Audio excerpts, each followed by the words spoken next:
تعالوا بقى نعمل مع بعض الكتف الدوني بطريقة حلوة قوي. زي ما انتوا شايفين كده الشكل بيتكلم عن نفسه.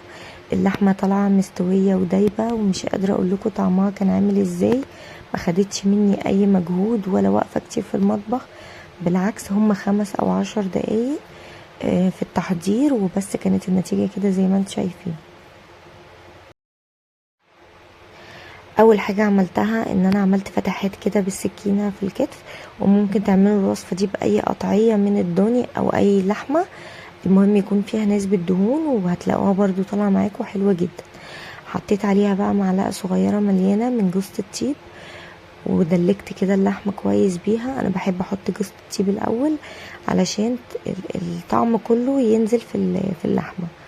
بعد كده بقى حطيت معلقة كمان من الفلفل الاسود، وقلبتها كده كويس في اللحمة علشان تديني اعلى تست واحلى طعم. واخر حاجة احطها هو الملح، وهقلب بقى كويس كده في اللحمة، وهدخل الملح والفلفل وجوز الطيب ما بين كده الفتحات. بعد كده بقى معلقتين كبار من الزبدة احطهم كده عليها وادلكهم كويس قوي. ممكن تعملوا الخطوة دي من قبلها بيوم او ساعتين، او من اول اليوم الصبح يعني وتسووها اخر اليوم، او قبلها على طول يعني قبل ما اسويها على طول. بعد كده اغلفها كويس قوي بالفويل علشان البخار ما يطلعش منها، لان هي بتستوي على البخار. نقفل عليها كويس قوي، تكونوا متاكدين ان مفيش قطع في الفويل او اي مكان يطلع منه البخار. عملت كده طبقتين من الفويل عشان اتاكد ان هي متقفله كويس من كل الجوانب. وهدخلها بقى فرن سخن على درجة حرارة عالية لمدة ساعة، وبعد كده هدي النار، وهتاخد في الفرن من 3 ساعات ل3.5، وهتخرج بقى معاكوا دايبة وناعمة.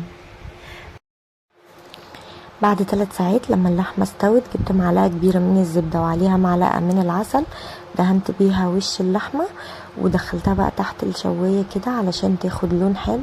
العسل بيبقى طعمه حلو قوي قوي في اللحمة.